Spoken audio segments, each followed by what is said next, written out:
Hi everybody and welcome back to Necromancy 101. I've been away for a little bit because I've been looking for a very special zombie. Namely, a zombie that can act as a house zombie to watch over the kiddos.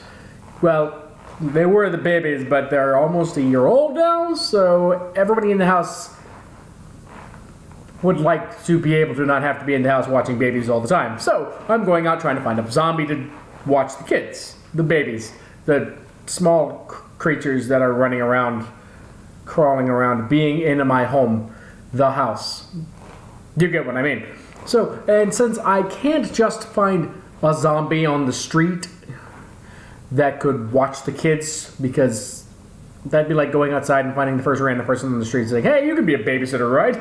Yeah, great. Yeah, that would end really well. That's a lie. It would end badly. So, what I've been doing is using some divining magic to find a zombie. Now, yes, obviously, if you want to go out and just find a zombie, you go to where the homeless people are, you talk to your connections in whatever places people know who their bodies are. The mob is generally good for this, but at the same time, if you don't want to go to the mob, you know, you find your resources.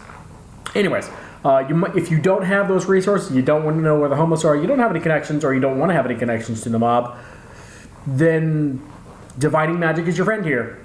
What you do is you get your, alright, the Charms chick talked a little bit ago about, how to make a spell to, really find the great spots on Saturday night if you want to go out in the town. Now, basically, what this would be a very similar spell, except you map that out for the whole city. You know, get a city map, get a crystal, you wave it around, you draw your containment grid and your divining spell. You know, you basically just grid out where you're going to want to be. Now, this is not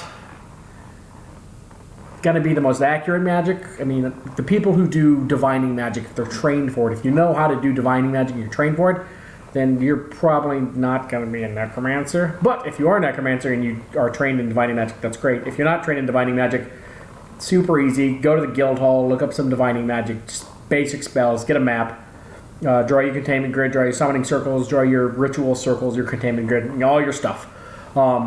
Get a quartz crystal on the string, works. You dip it in the ink and it'll leave marks on the map as to where to find the body. So you do that. Have the kind of zombie you're looking for in mind when you do this, and that'll really help. Like, maybe have some objects out that'll, you know, sort of remind you of what you're looking for, or have the right aura sort of amplify the thing. But, you know, that'll be good, especially if you're just starting out and you're trying to find the perfect zombie for your first zombie. This is a great spell for that. Because sometimes you're like, I want a first zombie, and I don't know what kind of zombie that should be. You know, generally it'll lead you to exactly what you need. So, it's a good one. I don't use it very often because I don't need to use it very often, and it's an extra step.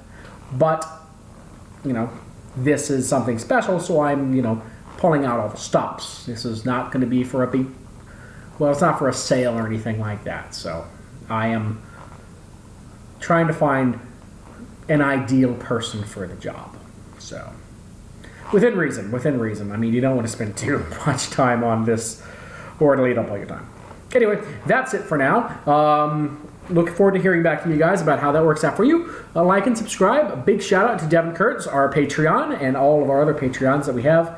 So, yeah, check out everything in the links below. Bye.